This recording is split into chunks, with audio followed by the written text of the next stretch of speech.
Hey Flosstube, I'm Michelle. This is my romantic tangle, and I have had more stitching time over the past week. I've got stuff I finished and stuff I pulled out, and I'm excited to show it all to you. First of all, I finished lunch, and I have a piece of thread hanging off of it, but I finished it. I got all of the bread and the lettuce and the back stitching, and I am just smitten with this little thing. It was a fun, very slightly challenging stitch. It was a lot more back stitching than I've done in a while. It was different back stitching than I have ever done. I still think it is just cute as a bug, and I have a plan for how I think it'll work to finish breakfast, lunch, and dinner. But I want to work at it a little bit more before I show it to you, just in case it doesn't work. But it's done, and I'm happy.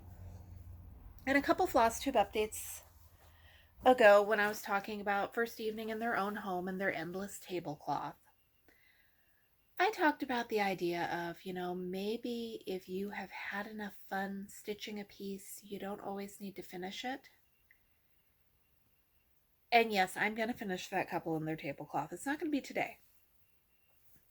One of the things I pulled out was crocuses on the windowsill.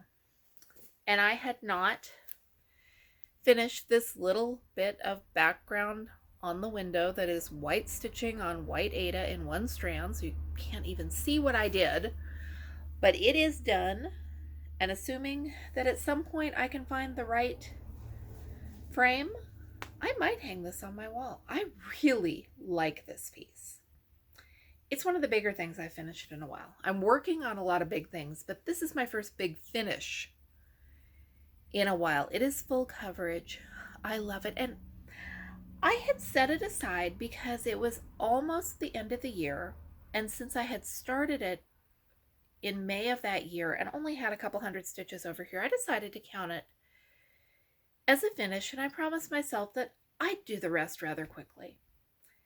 And then I never picked it up again until I made that Flosstube video and talked about it maybe being okay to not finish things. Things make more sense now that I've looked at what I was doing when. I set this aside in December of 2019. So yeah, there are reasons I never picked it up. It is done now. I am happy about that.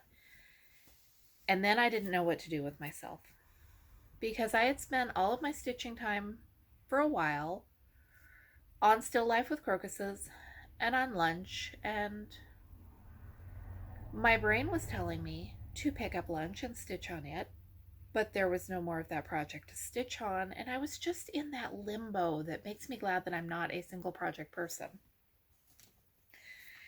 Had to pull out something, so I pulled out Beach Babies.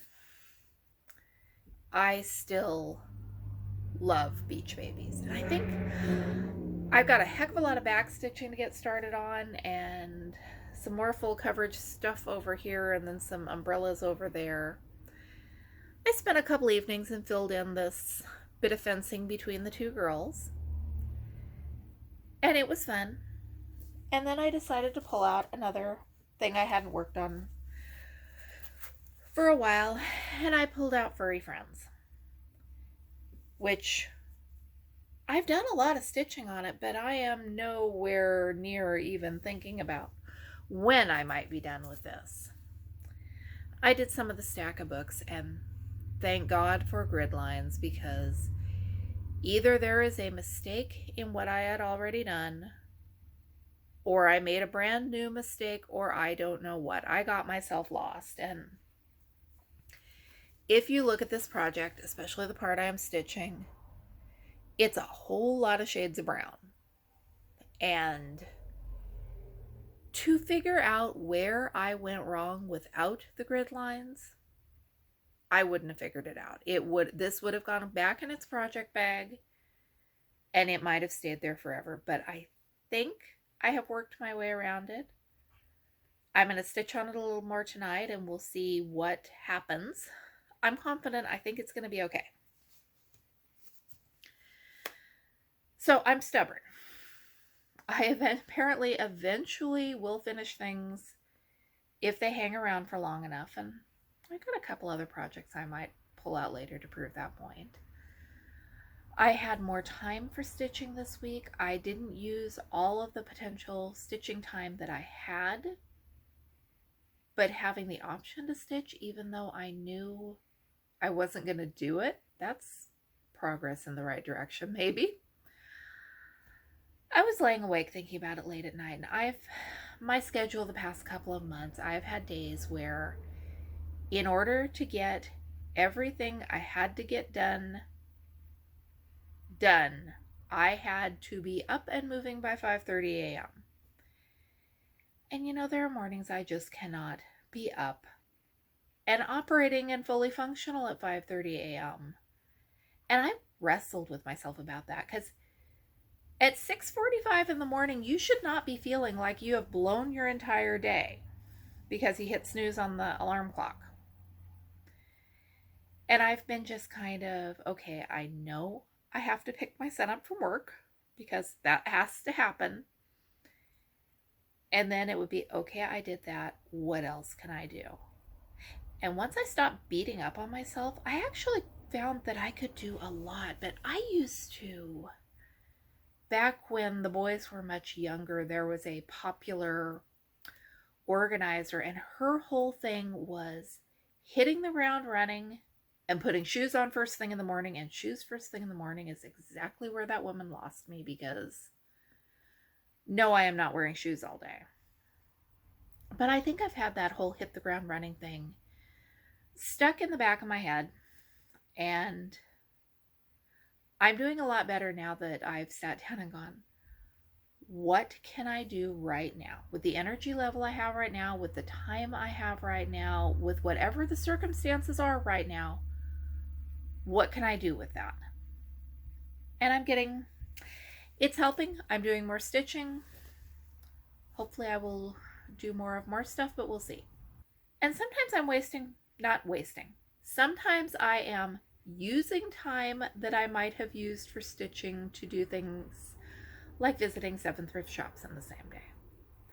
I stopped in at Goodwill earlier this week on my way to something else, and I've got to tell you the story about what I found. It is not uncommon to see people post that they went to Goodwill and they found something that they know came from a specific store for a specific price, selling for 3 or 4 times what the original price was. This is not the one I saw at Goodwill. I had this at my house. It's a plate. The one at Goodwill still had the original sticker from the store on the back, so it hadn't been used and it didn't have a chip in it like mine does, but I'm a klutz. They wanted $7.99 for the yellow plate like this one.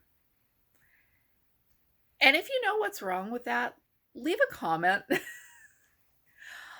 I was positive that the plate was identical to the ones I have at home. And I looked at the marking on the back, and I took a picture of the marking on the back. And yeah, Goodwill is selling plates Goodwill is trying to sell plates for $7.99 that came from the Dollar Tree. Supply and demand, things are worth what people will pay for them. I almost wonder, because the plates were part of one of their end caps where they do like the seasonal colors, maybe the intention was to have yellow plates there that wouldn't sell so they didn't spoil the tablescape or shelfscape or whatever you would call it. But know what things are before you go splurging on them. I can't imagine $8 for one plate, even if it was like my great-grandma's china. Let me know if you have seen ridiculous examples of thrift store pricing. I know I've seen those Dollar Tree cross-stitch kits at Goodwill for $2.99. I'm going to get this uploaded and go do some stitching, and I am really needing to start a new shawl, but I haven't quite got motivated enough to print the pattern yet. Maybe I can do that tonight. Thanks for watching. I'm Michelle. This is my romantic tangle, and I'll be back with you with more videos soon.